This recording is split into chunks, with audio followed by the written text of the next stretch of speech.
Ávila Camacho. Durante su gobierno su lema fue Unidad Nacional y esto estaría presente en todas las políticas y los actos de su gobierno. Desde su campaña electoral se comprometió a darle énfasis en la conciliación de los intereses que defendían las diversas clases sociales con el fin de crear condiciones favorables a las industrias del país.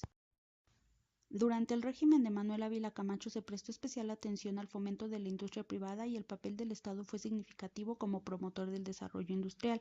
Sus funciones consistieron en proporcionar el crédito que los empresarios requerían. Se estableció una política de impuestos bajos y exenciones fiscales, así como aplicar una política arancelaria proteccionista.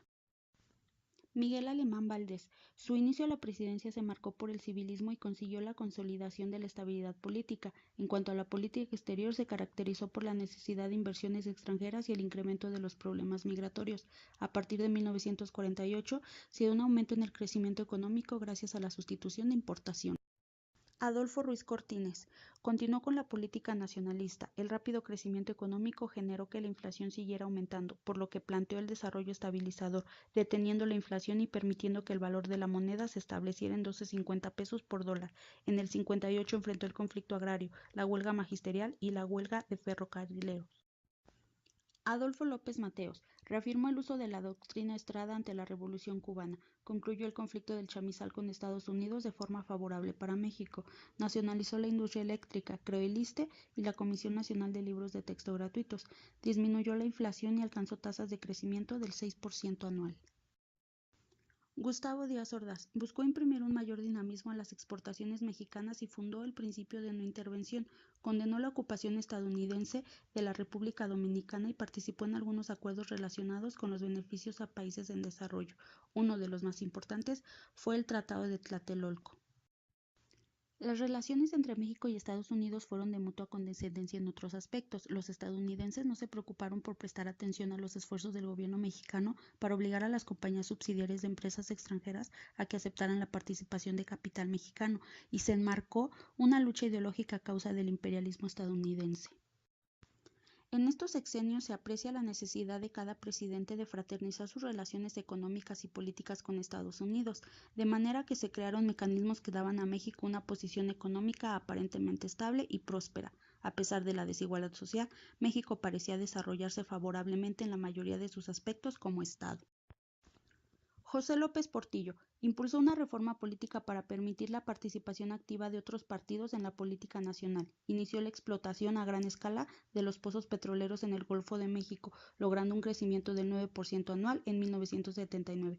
3 años después, con la baja en los precios del petróleo, el peso se devaluó ante.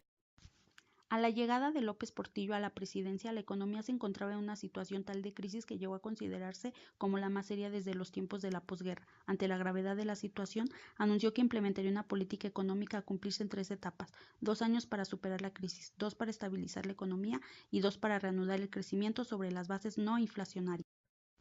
Miguel de la Madrid llegó al poder en una de las épocas más complicadas del país. Para resolver los problemas económicos, emprendió un plan global de desarrollo, estableció a nivel constitucional un sistema de planeación democrática e inició con la apertura económica, la desregulación y descentralización, así como la privatización de empresas estatales.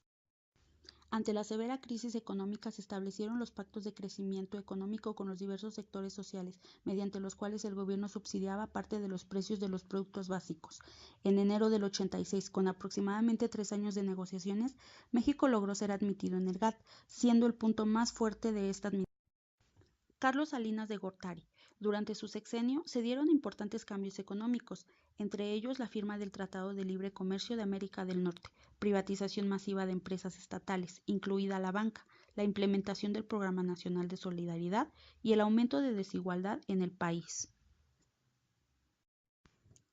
En su sexenio se restauraron las relaciones Iglesia-Estado y se establecieron relaciones diplomáticas con la Santa Sede. Fue el último presidente al que se le asignó una partida presupuestal cuyo gasto no estaba sujeto a comprobación, denominada comúnmente partida secreta. Haciendo una pequeña comparación, en mi percepción, José López Portillo ha sido de los peores presidentes que pudo haber pasado por nuestro país.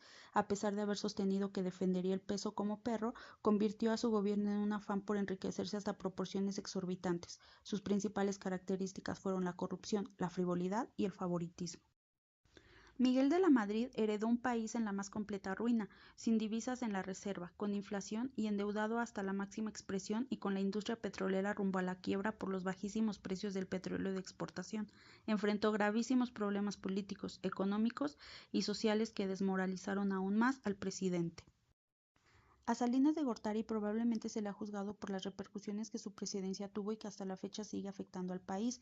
Sin embargo, comparando un poco con sus dos antecesores, él, a diferencia de López Portillo y más semejante a De la Madrid, dio la pauta para una economía abierta y permitió el paso de grandes empresas con capital para el país, tratando así de mejorar la economía.